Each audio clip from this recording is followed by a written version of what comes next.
அனைத்து இந்திய அண்ணா திராவிட முன்னேற்ற கழகத்தினுடைய பொதுச் செயலாளராக நான் தேர்ந்தெடுக்கப்பட்டு பணியாற்றி கொண்டிருக்கின்றேன். அப்படி இருக்கின்ற பொழுது சில கருத்து வேறுபாடுகள் கட்சியிலே வருவது எல்லா இயல்பு, எல்லா கட்சியிலும் வருகின்றது.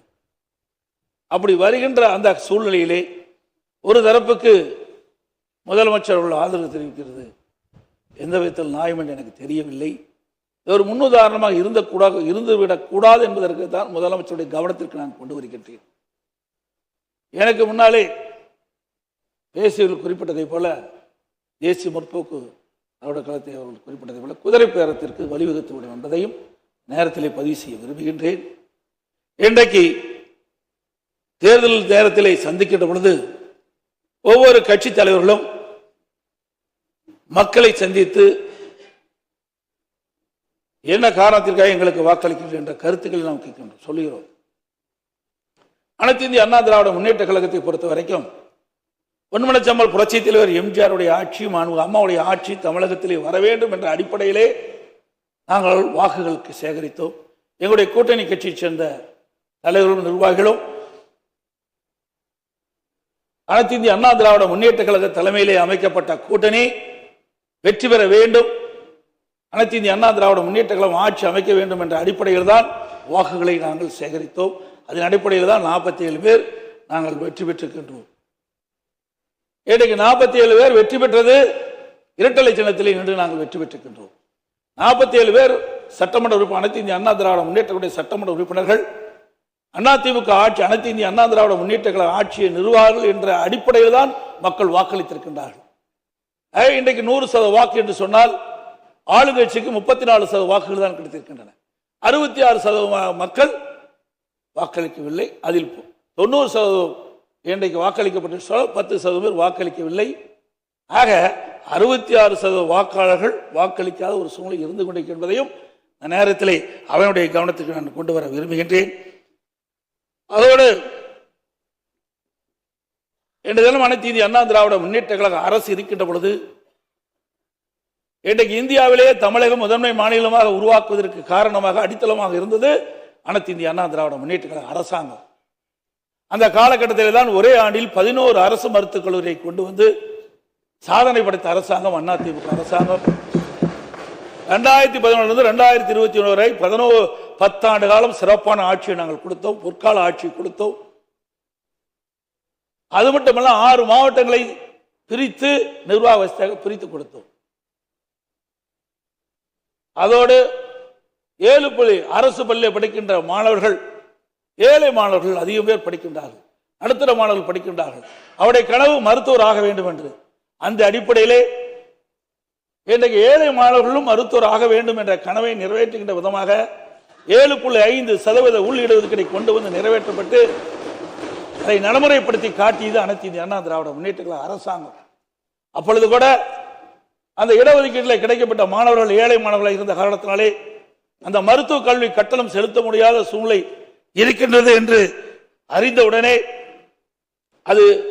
அந்த இடஒதுக்கீட்டில் கிடைக்கப்பட்ட மாணவர்களுக்கு அந்த மருத்துவ கல்வி கட்டணத்தை அரசாங்கமே செலுத்தும் என்று சொல்லி ₹1 செலவில்லாமல் இந்த இடஒதுக்கீட்டின் மூலமாக மருத்துவக் கல்வி கிடைக்கப்பட்ட மாணவர்கள் இன்றைக்கு மருத்துவக் கல்வி கிடைக்க செய்த அரசாங்கம் அதிமுக அரசாங்கம். அதோட இன்றைக்கு குடிமராமத்து திட்டம் என்ற அற்புதமான திட்டத்தை நாங்கள் கொண்டு வந்தோம். ஏரிகள், குளங்கள், குட்டைகள் அனைத்தும் பல ஆண்டுகளாக தூர்வாராமல் இருந்தது, அணைகள் தூர்வாராமல் இருந்தது. இன்றைக்கு 83 ஆண்டு காலம் நாங்கள் அறிவிக்கின்ற பொழுது மேட்டூர் அணை 83 ஆண்டு காலம் தூர்வாராமல் இருந்தது. ஆகவே தூர்வாரப்பட்டு வருகிற நீர் அதிகமாக சேமிக்கக்கூடிய சூழ்நிலை உருவாக்கணும். பல தடுப்பணைகளை கட்டி நீரை சேமித்தோம், நிலத்தடி நீரை உயர்த்தினோம். 50 ஆண்டு காலம் காவிரி நதிநீர் பிரச்சனை உச்சநீதிமன்றத்தின் மூலமாக விவசாயியுடைய கோரிக்கையை நிறைவேற்றி தந்த அரசு அதிமுக அரசு. டெல்டா மாவட்டம், அந்த டெல்டா மாவட்ட மக்கள் தங்களுடைய நிலம் பறிபோய்விடும் என்ற அச்சத்தில் இருந்த பொழுது அந்த விவசாய பிரிவு மக்களுடைய கோரிக்கை ஏற்று பாதுகாக்கப்பட்ட வேளாண் மண்டலம் என்ற அறிவிப்பை கொண்டு வந்ததும் அனைத்து இந்திய அண்ணா திராவிட முன்னேற்ற கழகம். சட்ட ஒழுங்கு இந்தியாவிலே சிறப்பாக இருப்பதற்கு காரணமாக இருந்ததும் அனைத்து இந்திய அண்ணா திராவிட முன்னேற்ற கழக அரசாங்கம் என்பதை நேரத்திலே தெரிவிக்க விரும்புகின்றேன். ஆகவே மாண்பு முதலமைச்சருடைய கவனத்திற்கு கொண்டு வருகின்றேன். எங்களுடைய அனைத்து இந்திய அண்ணா திராவிட முன்னேற்ற கழகத்திலே 47 சட்டமன்ற உறுப்பினர் இருக்கின்றோம். 47 சட்டமன்ற உறுப்பினர்களும் பொன்மனச்செம்மல் புரட்சித் தலைவர் அவருடைய ஆட்சி, அம்மாவுடைய ஆட்சி, அந்த கனவை நிறைவேற்ற வேண்டும் என்ற அடிப்படையில் தான் மக்கள் வாக்களித்து தேர்ந்தெடுக்கப்பட்டிருக்கிறார் என்பதை இந்த அவையிலே பதிவு செய்ய விரும்புகின்றேன். அப்படி ஒரு சிலர் இன்னைக்கு எனக்கு கிடைத்த தகவல் அது உண்மையா தவறா என்று எனக்கு தெரியாது, இருந்தாலும் பதிவு செய்ய வேண்டியது என்னுடைய கடமை. இன்றைக்கு ஒரு சிலருக்கு ஆசை வார்த்தைகளை வெளிப்படையாக தகவல் பரவி கொண்டிருக்கின்றது. அந்த தகவல் பல பேருக்கு அமைச்சர் கொடுக்கின்றேன், பல பேருக்கு வாரி தலைவர் கொடுக்கின்றேன் என்றெல்லாம் ஆசை வார்த்தை அளித்து ஆளுங்கட்சியில் இடம்பெற செய்வதாக பரவலான செய்தி. அதற்கு தாங்கள் இடமளிக்க வேண்டாம் என்று கேட்டுக்கொள்கின்றேன். நீங்கள் தூய்மையான ஆட்சி நடத்துவதாக நீங்கள் குறிப்பிட்டீர்கள், வெளிப்படையான ஆட்சி நடத்துவதாக குறிப்பிட்டீர்கள். அந்த எண்ணத்திலிருந்து புரளாமல் நீங்கள் நடப்பீர்கள் என்று நாங்கள் நம்புகிறோம். ஏனென்றால் நான் ஒரு பொதுச்செயலாளர் என்ற முறையிலே நான் ஆட்சி செய்கின்ற பொழுது பல்வேறு பிரச்சனைகளை நான் சந்தித்திருக்கின்றேன். முதலிலே வறட்சி, பிறகு புயல், கொரோனா, பிறகு பல்வேறு சங்கடங்கள், இதையெல்லாம் சந்தித்துத்தான் நாங்கள் இந்த நிலைக்கு வந்திருக்கின்றோம். சாதாரண குடும்பத்தில் பிறந்த ஒருவன், இன்றைக்கு விவசாய குடும்பத்தில் பிறந்த ஒருவர் 4 ஆண்டு காலம் சிறப்பான ஆட்சி கொடுத்திருக்கின்றோம். அந்த ஒரு இக்கட்டான சூழலிலும் மக்களுக்கு தேவையான திட்டங்களை கொண்டு வந்து நிறைவேற்றப்பட்ட அரசு என்பதை இந்த நேரத்தில் சுட்டிக்காட்டி நான் சொன்னவையெல்லாம் இங்கே அவையில் பதிவு செய்தெல்லாம் மக்களிடத்தில் எடுத்து சொல்லிய காரணத்தினால்தான் எங்களுக்கு 47 இடங்களை மக்கள் கொடுத்திருக்கின்றார்கள்.